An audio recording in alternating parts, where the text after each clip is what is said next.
You ready? I'm ready. Yes, let's do All it. right. Welcome back, everybody. Thanks for joining us again.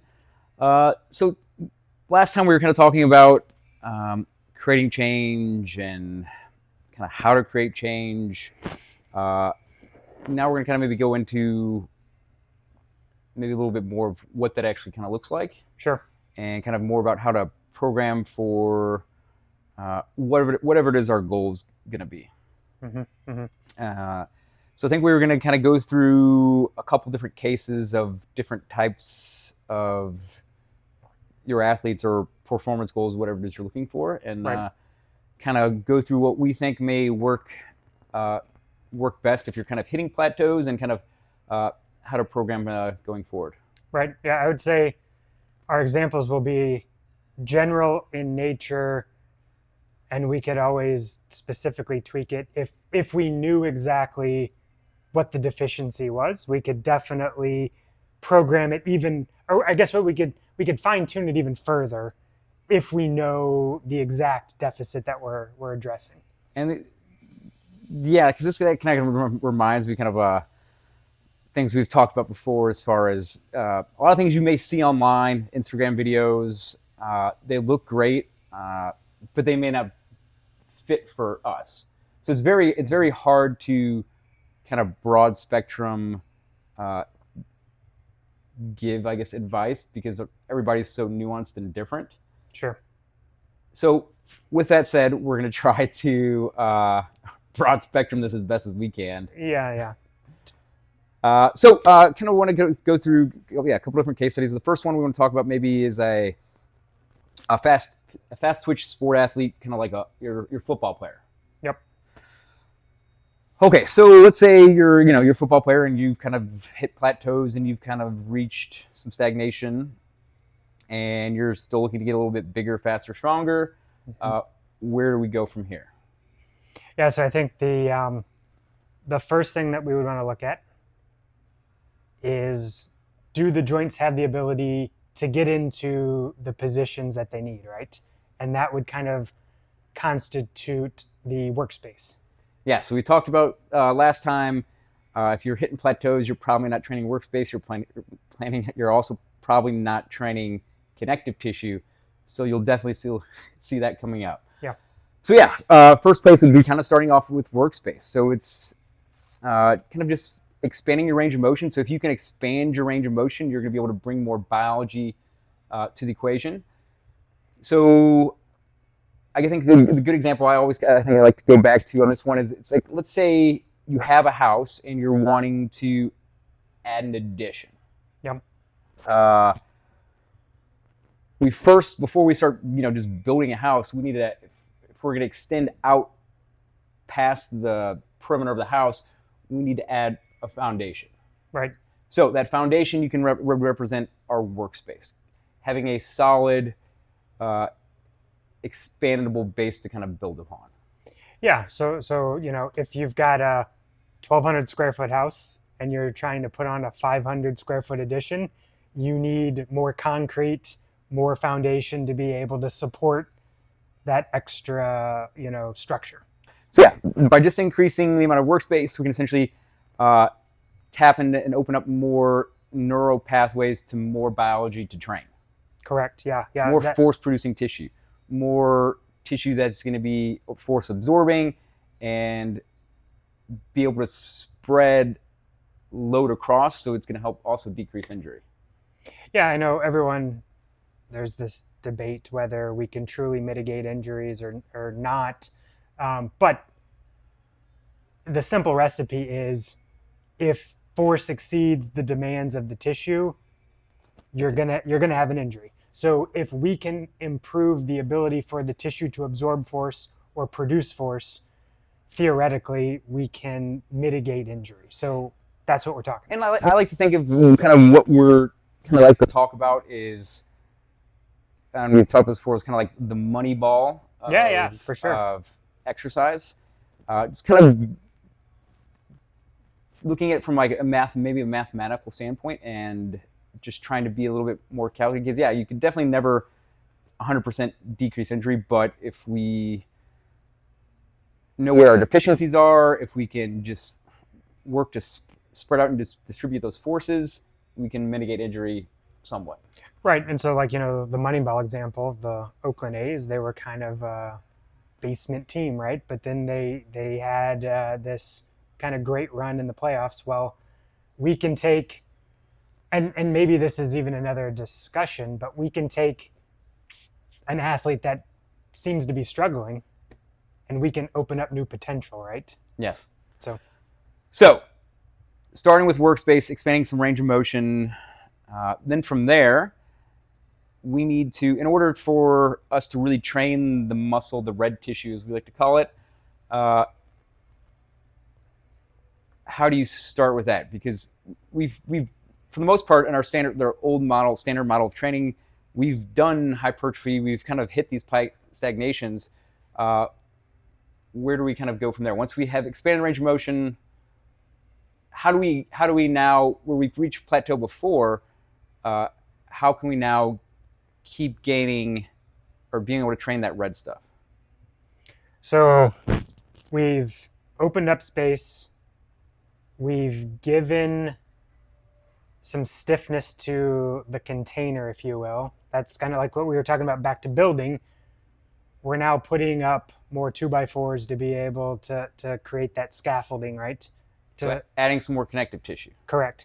But then now we need to add drywall. Now we need to add stuff to fill in the space, right? That would be where we're going to go with the red stuff or the muscle. So from there, we would need to then create a little bit more efficiency with what we've got first, right? Yeah. So workspace, working on acquiring more connective tissue. Yep. So loading at length. Correct. Yeah. Yeah. So there's a lot of research that would suggest that long lengths are where we can stimulate the best opportunity to improve the connective tissue architecture, if you will. And then adding more stiffness, so then more load-bearing capacity of that connective tissue, and that would be kind of maybe more focusing on eccentrics. Yep. And then some like plyometrics, going to length but with velocity. Correct. Yeah, the velocity is the key component, and then we can fine tune that. Depending on, are we talking about defensive back? Are we talking about linemen? We could then really fine tune exactly to position, but that's not necessarily exactly where we're going to go here. Just as an example.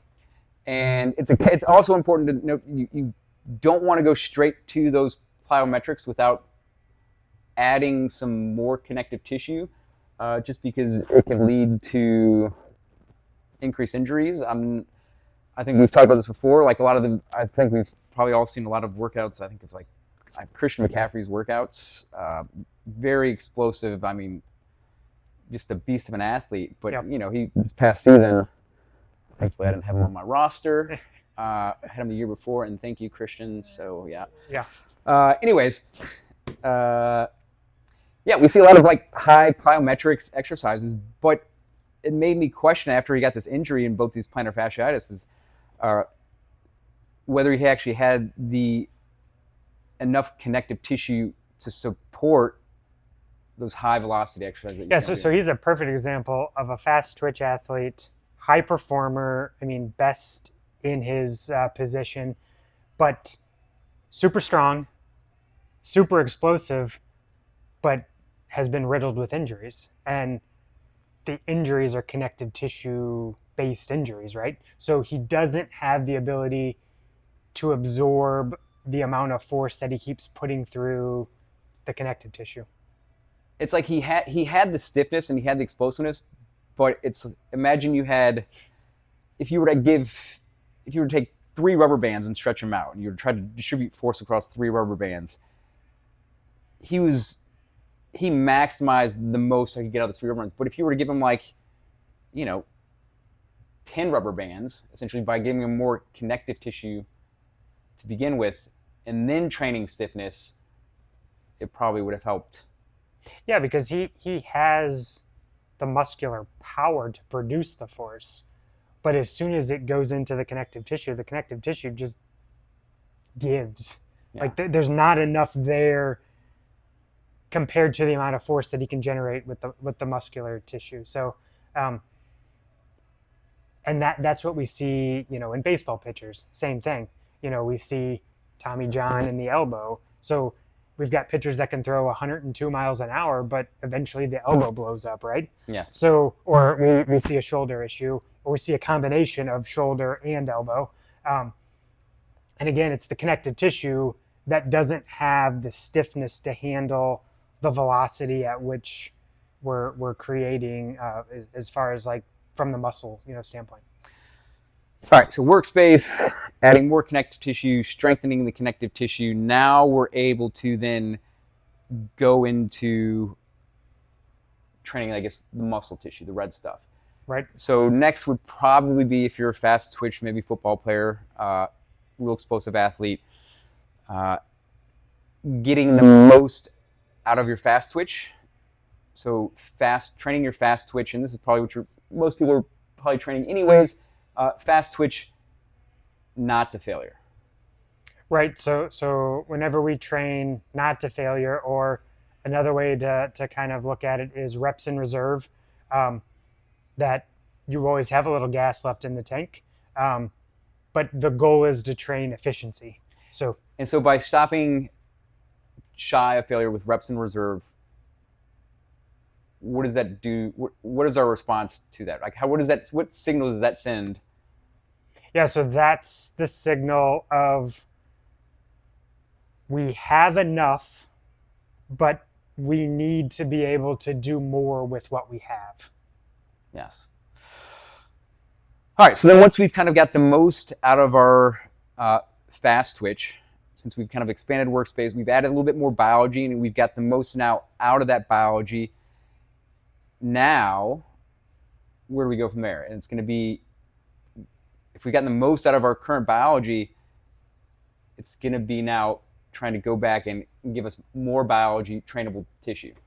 Right, so even though we expanded workspace in the beginning, we probably didn't take full advantage of backfilling it up to this point. Yes. So now what we want to do is we've expanded the workspace. We've done as much with what we currently have. Now we actually want to fill in more within that workspace. So yeah, I think before we mentioned, so we had the foundation, we added the studs, we reinforced the studs. Yep. Now we're going to kind of backfill it with all the extra. So it would be kind of starting back over, maybe then adding a little bit more workspace, adding some more connective tissue. Yeah, because when we add workspace, we always really need to like back it up with the ability for that connective tissue to create, because it's like, just think of a balloon. So if you blow up a balloon, the wall tends to get thinner, right? So if we could blow up a balloon and the wall doesn't get thinner, it would be able to absorb more or continue to, And then also to adding more connective tissue. Now, what most people probably don't understand is that your muscle tissue is governed by your connective tissue. It's what the muscle actually grows out of. Correct. So, scaffolding might seem like a big word, but it's like that's the structure that surrounds the muscle fiber. And so bundles of fibers turn into actual, tissue. So if we can expand the structure that the muscle is within, we can then fill that in with more muscular tissue. Yes, and then let me pause for a second. So this kind of what I probably should have mentioned before.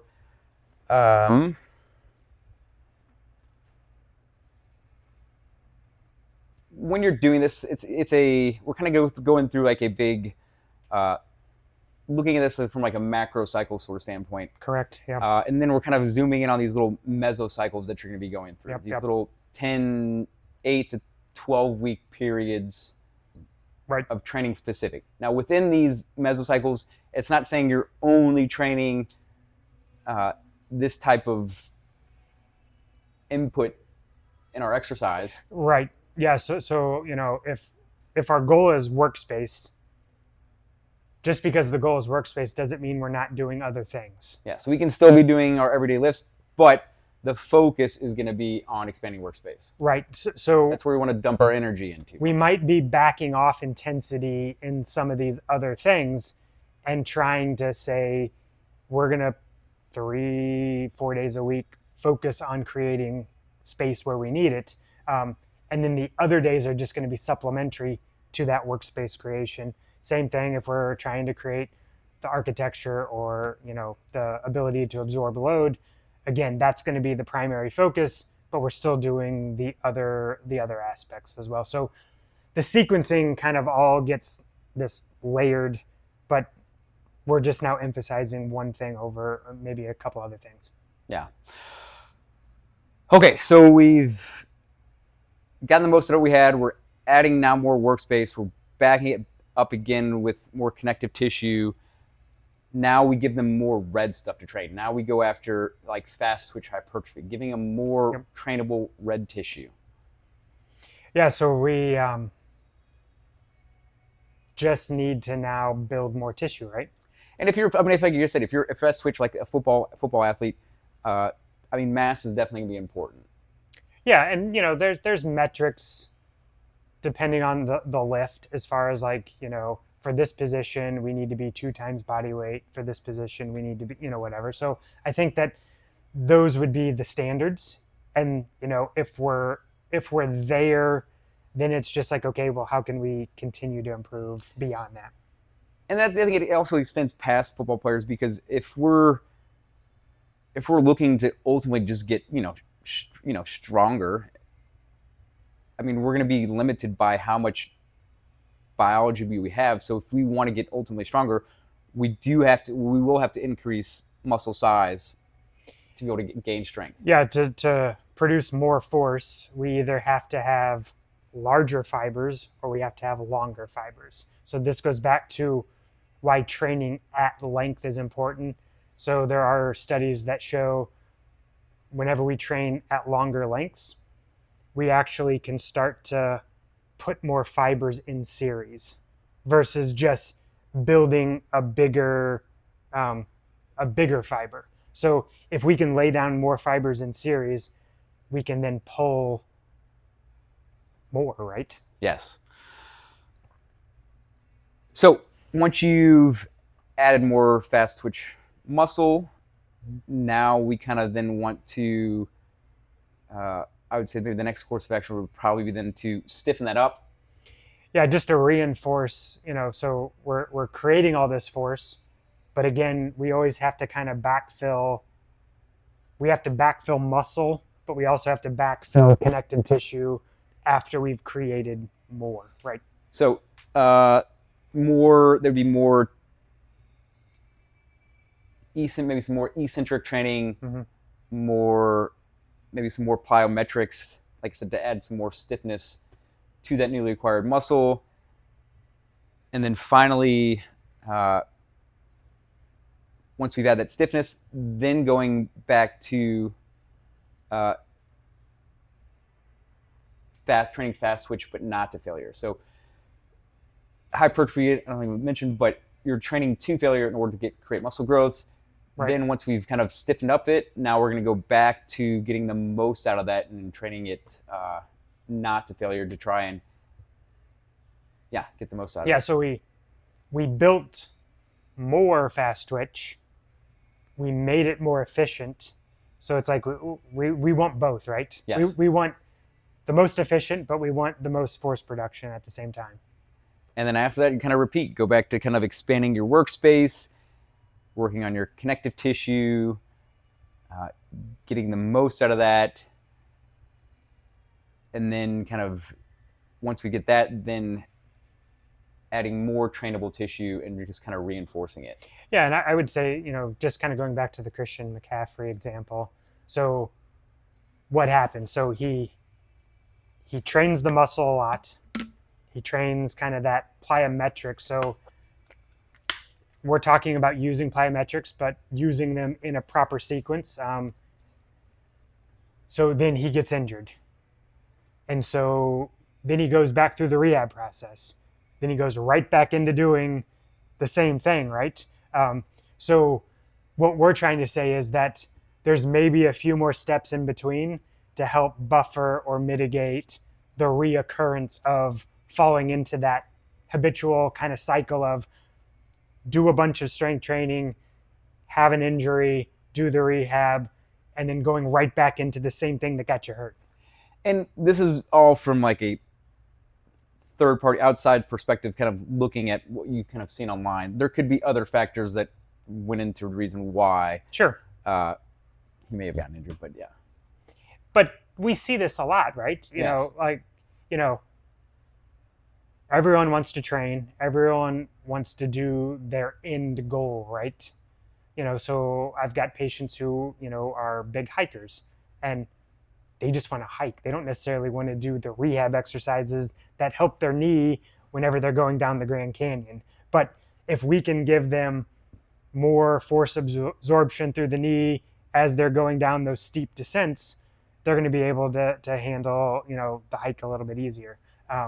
But they would rather just do the hiking. And doing more hiking isn't necessarily going to specifically load that tissue. So, all right, another example. So kind of going the opposite end of the spectrum. Let's say you're more of a slow twitch, more of an endurance athlete, like right. a marathon runner. Yep. Well, surprise, surprise, probably going to start with some workspace. Right. Expand range of motion. Just bring more biology to us. If we can maybe increase our stride length on a run. Well, if you think about it, even though you're a runner, you're a hiker, whatever, like you're really only using a small fraction of that hip joint. So if we can expand how much they have, there's more opportunity to, like you said, increase stride length, maybe improve efficiency just by improving range of motion, not necessarily through even making other changes. So yeah, I think maybe for the listeners and viewers out there, so when you say they're only using a portion of their workspace, yep. What do you mean by that? So I think that's just, it's not going to be clear to kind of everybody. Yeah, so, you know, if we think of the hip joint as a circle, for lack of a better description, if we look at where the femur contacts the acetabulum, which is at the pelvis, the contact point is not really it's only going to be moving like a small motion. Like it's not covering the entire surface of the joint. Correct. Because you're a runner. You're running in a linear fashion. You're not using 360 degrees of that hip. You're kind of just using this very shallow hallway because your sport is just north and south. You're only using this tiny little hallway of your hip joint. Correct. And so, you know, I think we even talked about this in the previous, you know, you get better at what you do most often. So your body is naturally going to kind of just focus in on the zone that you use the most. So I've seen this numerous times where, you know, a person comes in, they're a runner, and they really don't have great hips, even though they're running 25 miles, 30 miles a week. It's like they're only using a very small portion. So that's all their body has given them access to. So adding workspace to a runner just automatically gives them more freedom to move. And then it goes back to that whole accommodation. So if our sport is only running, we're gonna our body's gonna conserve energy as much as we can. So we're just gonna shrink up that workspace to where we only use what we're needing. Right. And so, again, this is an aside, but I think it's an important point specifically to runners. So whenever we see trouble in runners, we start to see that they don't have the ability to manage their pelvis in the frontal plane, so the side-to-side motion. So we know that they go forward is the goal, right? but we start to see the pelvis start to sway. We can actually contribute this back to a lack of workspace. They don't have access to controlling the lateral aspect of their hip. They're only concerned about kind of forwards, backwards. So by expanding workspace in areas that might not seem useful to a runner, we actually can give them more stability around the hip because they can actually engage different tissue. Yeah. Okay, starting with workspace, expand the workspace, backing it up with some connective tissue, Yep. and then probably actually putting a little bit more emphasis on the stiffening, the capacity of that connective tissue, Mm-hmm. because they're using it so much. There's so much in repetitive forces going through it. We need to stiffen it so that it can sustain stiffness for longer durations. I mean, running's plyometric. Yeah. Like so if you think about how many steps it takes to run a mile, like, you know, so would you do that many box jumps? Probably not. So it's like it's a plyometric activity. So we have to be able to create the ability to, like you said, resist or stiffen against that force. After that, then, even though you're a slow twitch athlete, you would say then go into adding some fast twitch efficiency. So training your fast twitch not to failure. Yeah, because if we're going back to what we have talked about previous and talking about becoming a beginner again, endurance athletes don't do fast twitch things typically. So this is typically a low-lying piece of fruit that we can go after that actually improves performance. So giving them the ability to produce that fast twitch muscle fiber allows them to then actually produce more force in a more efficient manner. So giving them some heavier weights, fewer reps, trying to keep the time under tension under 60 seconds. Right. So, you know, the typical... Which is not going to failure. The typical slow twitch athlete might be adverse to, you know, some of these types of things, but there's been several research studies come out recently over the last, you know, 4 or 5 years that have all kind of concluded fast twitch has actually improved performance. So it's like it's worth exploring.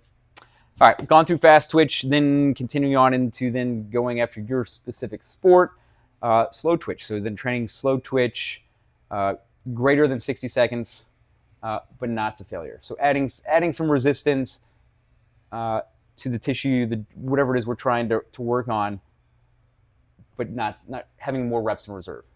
Correct. Yeah, and I would say, you know, everyone just assumes quads or hamstring. Like, we can go after the feet, you know, and start training the feet to be able to have more slow twitch endurance. So there's more trainable tissue than we typically think of. Yeah. All right, we've gone through fast twitch, we've trained the slow twitch, then we kind of go back and where do we go from there? Now, once we've kind of gotten the most out of our current biology, we look to expand more trainable stuff. So we open up some workspace. Sure. Maybe back it up with some connective tissue. So adding some training at length and longer, like isometric holds. And then now, because we're more of a slow twitch athlete, trying to give you more slow twitch muscle fiber to train. So actually, no, wait. I think did we say probably wouldn't actually go fast twitch first, right? Actually, yeah, I think that was where we were talking about earlier, yeah. And what you want to tell listeners why you think going fast twitch first? So, you know, I know the slow twitch athlete is going to maybe shy away from trying to add too much mass, which understandable. We want to kind of be within that, you know, strength to weight ratio. But at the same time, this kind of goes back to at the very end of a race, what fibers do you think you're using?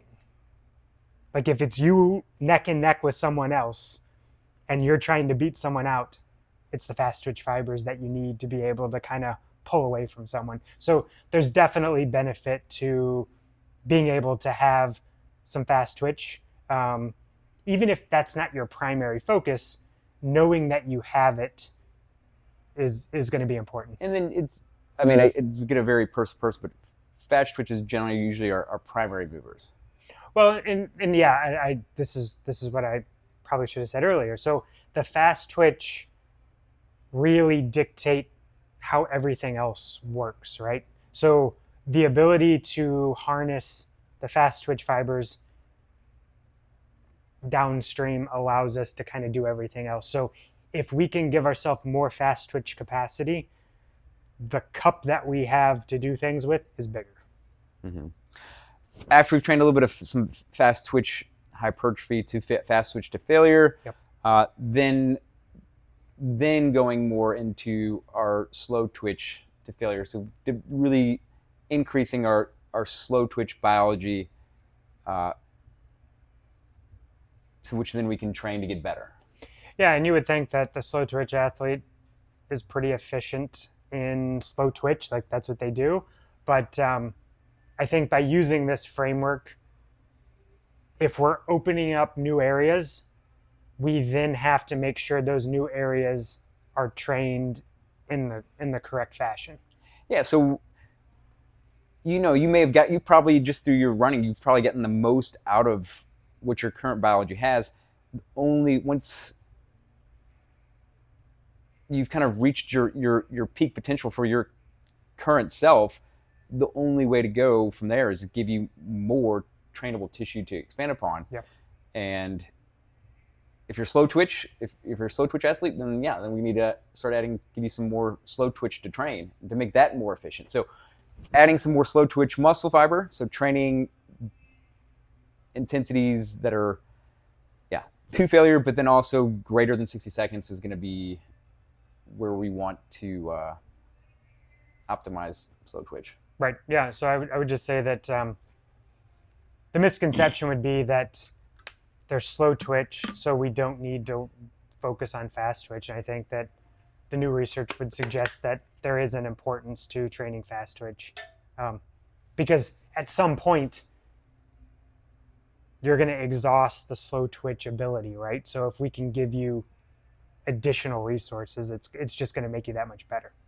And then finally, going back, and once you've added that new slow twitch biology, going back and adding some capacity of that connective tissue to absorb that stiffness.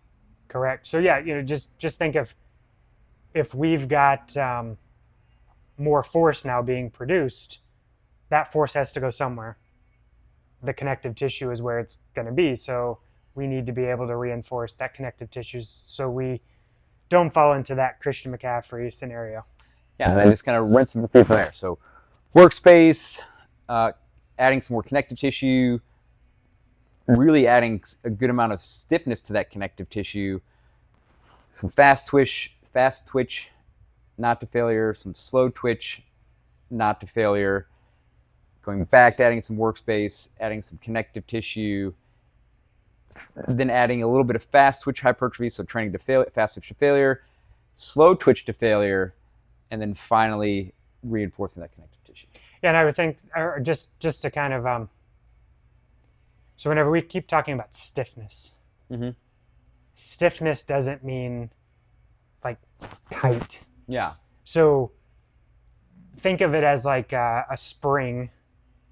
You can have a slinky that really there's hardly any stiffness in a slinky, or then we can have this really stiff compressible spring. So it's one of those things that just because the spring is stiff doesn't mean that we have a lack of range of motion. So I think that there potentially could be like, we're not trying to make people stiff in the sense of reducing movement, but we have to give the tissue the ability to absorb load, if you will. Okay, now let's maybe move on to a different case. Let's take like your powerlifter. Like your sport is purely trying to get as strong as humanly possible. Yeah, this one's probably the simplest if we. And this is probably where most people they think this is probably where how most people probably think about training, even though their sport is not powerlifting. Right, right. They just say, "Oh, just adding strength can only be a better thing." But if you're not doing things in the right way, I mean, if your sport is not powerlifting, I mean, yeah, like it's like you're kind of almost wasting some time. Yeah, I mean, so if you look at the volume that powerlifters do,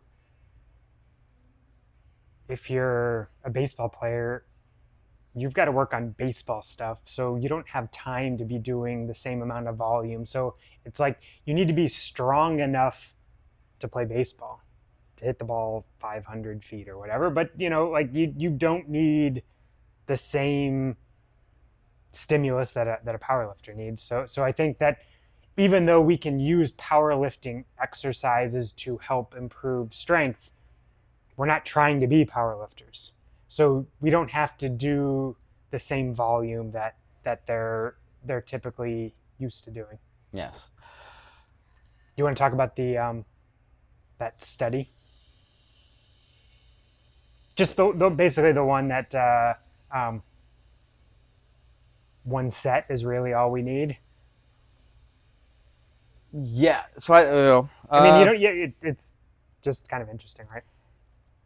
Yeah. So I guess basically, I'm not sure if I could tell you. I just remember listening to a podcast and just kind of talking about this new study that came out, which I don't think it's been out for a little bit. But anyways, the idea is that just one set is really all it takes to elicit the response we're trying to get. So this kind of goes back to how do we create change? It's putting an input into whatever tissue it is we're trying to train. If we do it properly, it's only going to take one set, because if we're trying to add size to the bicep, once we've completely exhausted out that bicep and failed, we've then sent the signal to the nervous system, which then brings it down to the endocrine system. And since you've created that localized inflammation in the bicep, and like I said, if we sent the appropriate signal, that's all it takes is just one time. And then now we're just going to say, hey, we need more biology going into that bicep. Yeah. So it's like the exercise is the signal. Yeah. So once the signal is sent, you don't have to keep sending the same signal. Yes. In that session, right? Obviously, we need to come back in subsequent sessions to keep the signal going. But once the signal has been sent in that session, more signal doesn't elicit more change. Yeah. And then, this all just goes back to a rep is not a rep, and really trying to maybe shift our mindsets to how things feel. Correct. Because you can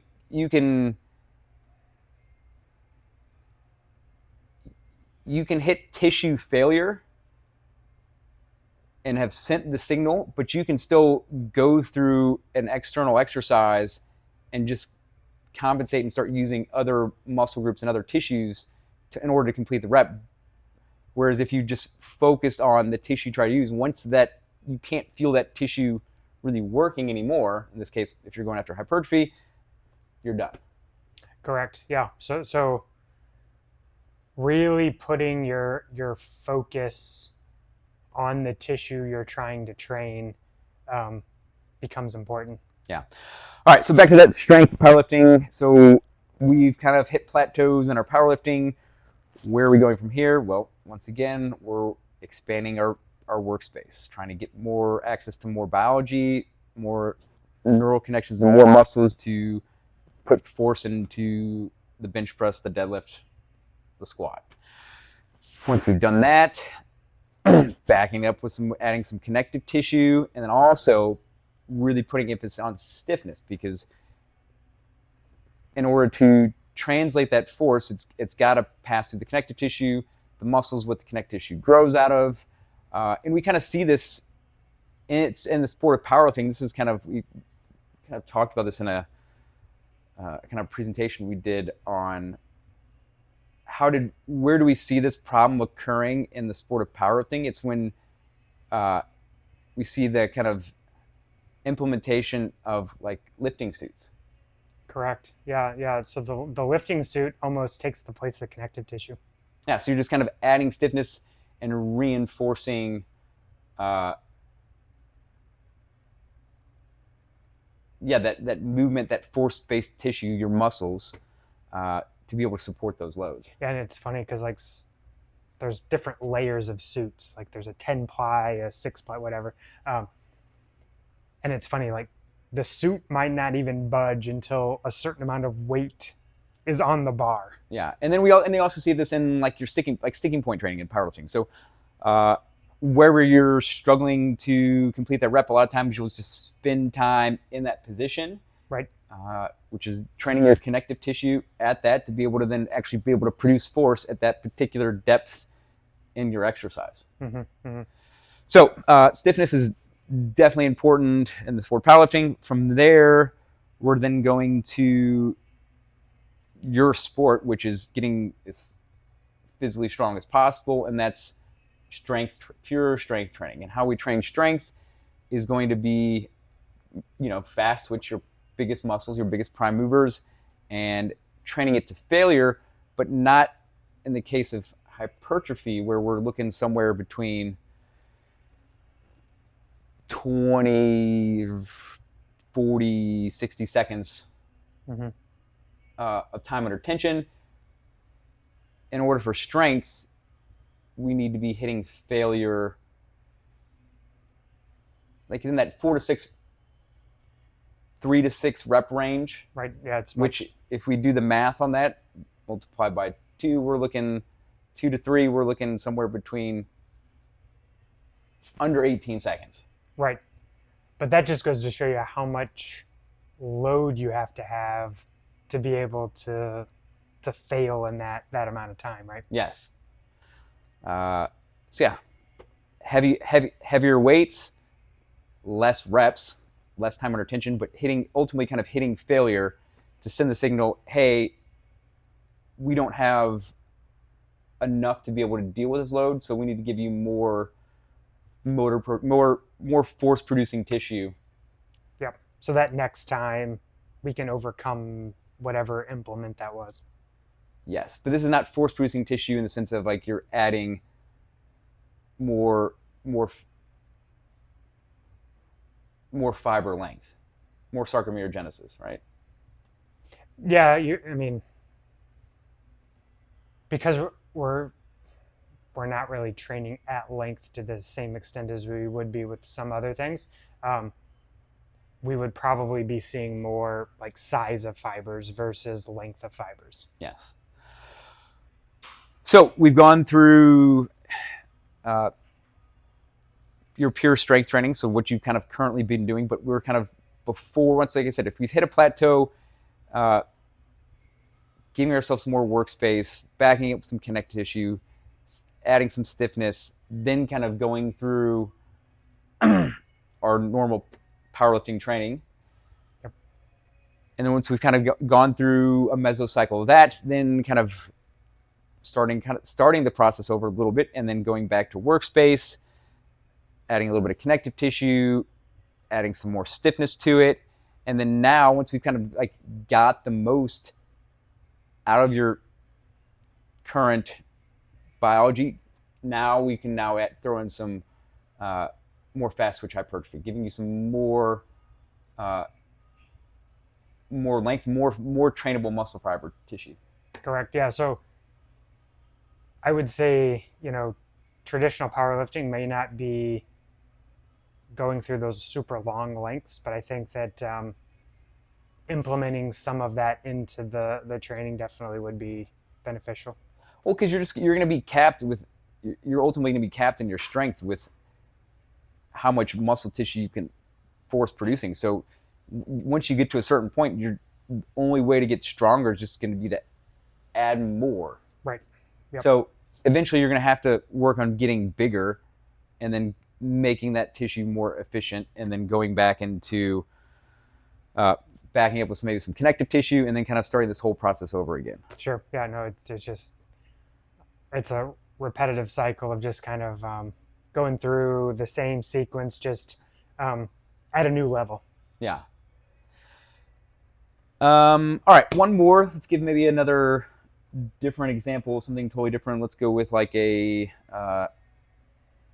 maybe more like a finesse sport, like a golfer, tennis player.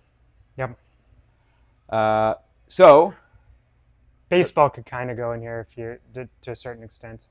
Yeah, especially if you're more, a lot in the throwing. Surprise.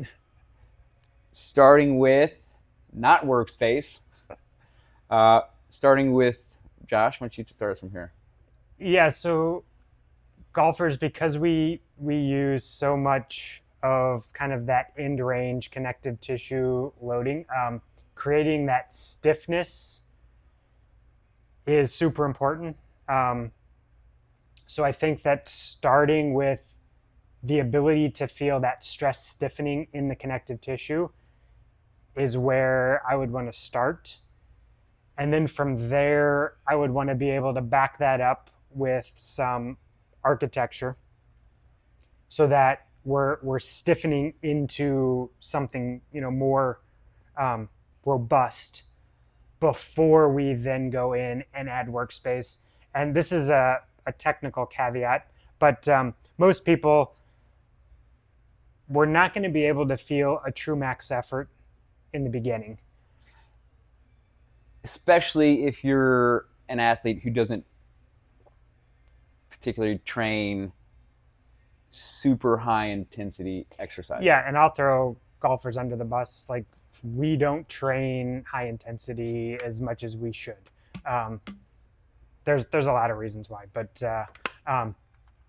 so because of that, it's a little less in the training history, right? So the training age, even though they might have done a lot of training in certain areas, is probably lower than in other sports. Yeah, they've probably never done super max effort deadlifts. Correct. And the funny thing is, like, I think one of the misconceptions is that people just automatically assume that they're going to become tight, stiff by doing too much of that max effort. Because, not to say that range of motion isn't important for all sports, it is, but with golf and tennis and some of these others, like, being able to produce a longer arc, bigger arc, it's correlated to, more swing speed or more racket speed or more arm velocity. So golfers tend, to not want to sacrifice, the length of their swing. Yes, there's exceptions. Tony Finau, John Rahm, they have short swings. They've been able to make that work. But if you were to say, how do I get faster? Lengthening the arc is one of the easiest ways to get faster. Okay, so starting off by actually adding some stiffness and maybe training stiffness at different lengths so that we can ensure that we're actually able to, like, almost like in your powerlifting after, like you're training your sticking points, right? Where you might start to see bar speed slow down, or you actually hit failure at certain depths. By training those sticking points and doing isometric holds, we can almost think that same thing for your golf or whatever your more finesse sport is by training at those different lengths in your range of motion. We can ensure that we can have force producing tissue through the whole range of motion. Correct. So again, another little aside. So golf, tennis, pitching, those kind of three specific. I mean, you could throw javelin in the mix as well. But as soon as, Hopefully, we get a lot of javelin listeners out there. yeah, the reversal strength is something that doesn't really get talked about. So, you make a long backswing, you make a backswing, you're putting tissue under length. You get to the top of, you're putting tissue under length. So you have to be able to slow the motion down, redirect the force to then be able to, get it to go the other direction. And so if we don't have adequate connective tissue to be able to kind of like, you're just going to kind of go too long, which. So it's almost like you had like a resistance, like a half-inch resistance band, and now you're just trying to thicken it up to like a 2-inch resistance band. So as you go back, it's not going to keep stretching and keep lengthening. You're going to be able to put stiffness in and be able to transmit it back in the opposite direction. Yeah, to be able to change, like in golf, changing directions is where a lot of people like go wrong. If you look at pitching, that transition, that's where like you can look at really good pitchers and people that aren't so good. That transition phase is not as efficient as it could be. Tennis, the same thing. That change of directions is where we can actually see, the difference between someone that's average and someone that's, and it all comes back to the ability to utilize the connective tissue. It's a little bit more of like a spring versus like just muscle force. Yeah, and we kind of see this in like a lot of your like your traditional view, like your plyometric training. Correct. Okay, so we had some stiffness. Now trying to be able to develop the ability to be able to expand workspace. And a lot of times, like if you're in more of a finesse, you're not going to be able to put enough intensity into those joints and be able to expand range of motion. So developing the capacity to be able to put enough intensity into that, but ultimately being able to expand workspace, giving yourself more access to more tissue. So I kind of like to sit. Maybe this might help for people who can actually see. So it's imagine you had your workspace, and you had just this little your joint, and you had this tiny little you have this smaller circle. Now, if you took the total surface area or the circumference of this, and you equate that to how much access, you equate the total surface area or your circumference to how much access you have to force-producing tissue outside of that. Mm-hmm. If you were to expand your workspace and now give yourself a much larger circle, now you have a larger circumference, more surface area. Now you can essentially have more force-producing tissue to tap into. Whereas with that smaller workspace, you have less surface area. I feel like that's a pretty good way of. Correct. Yeah. You're the more access you have, the more tissue you can bring into that particular move. So maintaining, expanding workspace so that we have proper range of motion for the swing that we're trying to produce. All right. So expanding workspace, you knew it was going to be coming at some point. But I guess we've kind of danced around it, still haven't really said it. So to be able to expand workspace, it takes a max effort intensity that we have to drive into the capsule, the connective tissue. So most people struggle to truly produce a max effort. You might ask them, hey, was that a max effort? They say yes. But then if you ask, could you do that again? They basically say, yes, I probably could. So it tells us that it was submaximal. And so by learning how to eventually get to that true max, that's the reason why we've changed our sequence a little bit to where we're trying to help the athlete harness the ability to truly create a max. And that's where, like I said, what we're kind of describing is this very linear approach. And honestly, if we were training our clients, it would probably not look like this exact linear approach. We would be touching on other areas as well. And this is where, like, it may be beneficial to be throwing in some like max effort lifts. Like one thing I'll do is like for people who, don't typically have the nervous system capability of performing a max effort joint expansion, workspace expansion, coupling it with a like a super heavy deadlift. Yep.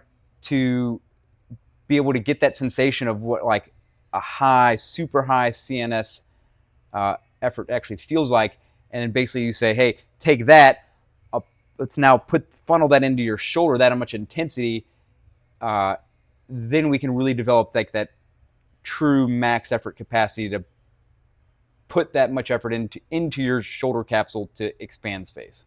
Correct. So that's the reason why max effort lifts, like if we were creating this overarching framework, basically never leave the program. Because even if you've reached a certain level of strength that you feel is adequate, you still need to be touching that max effort to make sure that your nervous system has the ability to maintain that high level of output. So that's never not part of the program. Yeah. All right. Expanded workspace. Where do we go from here? So now we want fast twitch. And so golf, it's like barely 1 second to hit the ball, but we have to do this over a long period of time. So initially, we want fast twitch hypertrophy. We want to create the most force in the shortest amount of time possible. So fast twitch is where we would go from there. Fast twitch hypertrophy, fast twitch strength. We want to go... Truly, it would be fast twitch strength before... So then, kind of like we said, we were coupling it with some like strength training. That way we can get this feel for what true high intensity feels like. But then, some strength training thrown in there. Yeah, because our golf swing takes 2 seconds max. Barely over a second, So strength training, keeping the time and intensity under, 20 seconds. Yep. Then from there, we probably, like I said, golf is over a 4-hour period. So, if you're lucky. I mean, unfortunately, slow play has been a big issue on the tour recently. So, 4 hours is lucky. That's really closer to almost 5.5, 6. So there is an endurance component too. So, and then plus all the I guess all the training that you're putting in and the repetitiveness of it, giving yourself some more slow twitch muscle fiber to train upon can only help. Correct. Yeah, absolutely. So training intensities to failure, but greater than 60 seconds. Correct.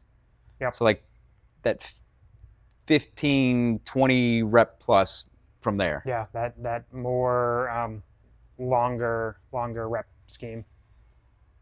All right, so now you've given some more slow twitch muscle fiber to train. Then where do we go from there? We probably backfill it with some connective tissue. Yep. Just because connective tissue to these athletes is super important. It's important to every athlete, but I feel like to a certain extent there's a reliance on the connective tissue as like your change of direction. So the more you can reinforce it, the better. Yeah. And then again, just kind of reinforcing stiffness, getting back into expanding workspace.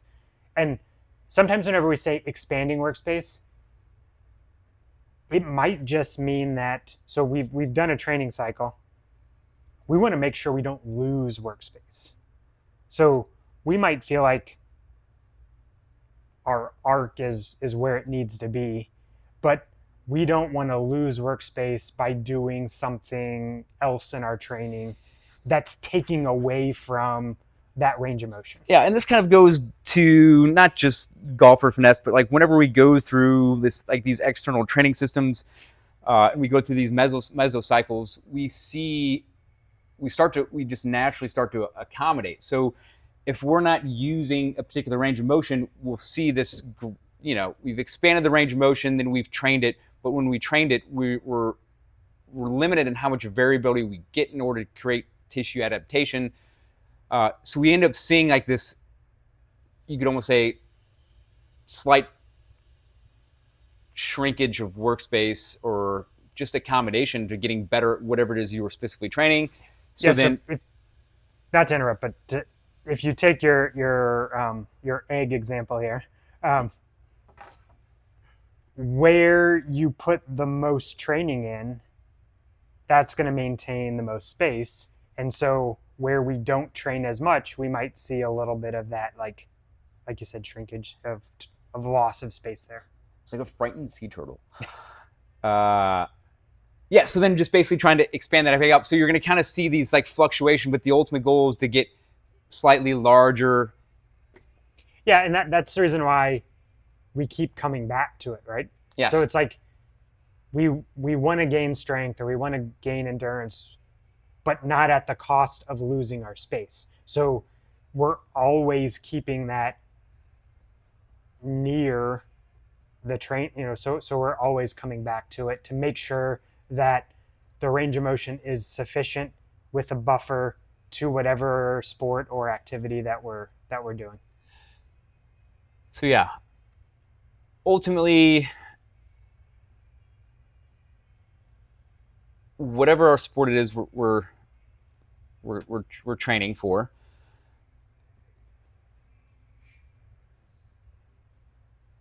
Trying to get the most kind of out of what you have, and then kind of work on giving you more trainable stuff from there. So giving yourself more access to more biology, reinforcing it with some connective tissue, and then getting more specific into whatever it is our sport requires, and then kind of repeating the process. Yeah. And like I said before, when we're training these kind of mesocycles, we're still kind of touching on other areas of training. Whether we're, a slow twitch athlete, we still might be, not nearly as much focus, but keeping in some strength training there as well. Sure. Just so you can always have the ability to keep drawing in on that high nervous system, or, if we're a power lifter, as we are in our heavy strength phase, mesocycle, as we're going through that, we're going to be slowly confining our joints to get better at these linear motions. So our workspace is shrinking up. So by incorporating,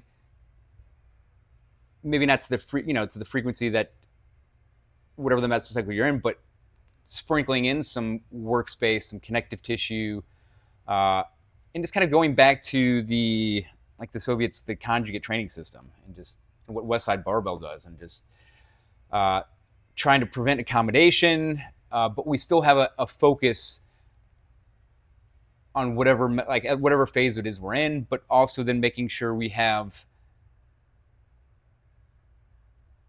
the correct stuff to kind of backfill and support whatever our goal is. Right. Yeah, and I just think everyone likes certain exercises, and I feel like everyone, to a certain extent, just kind of falls into a groove, if you will. And so this is just taking you outside of your normal training thought process. So the goal is to unlock new potential in areas where you might not have realized that there was room for improvement. Yeah.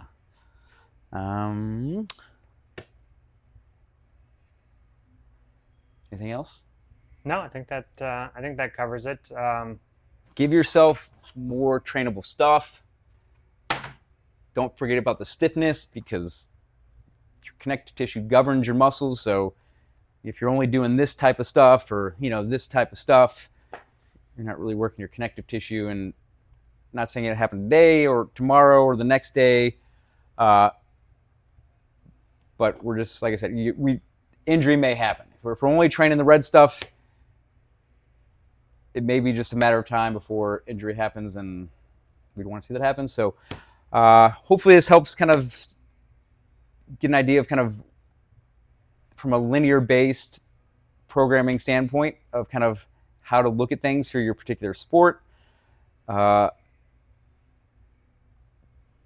yeah, like I said, we're not trying to say only focus on that particular mesocycle. You definitely still wanted to sprinkle in other modalities as well.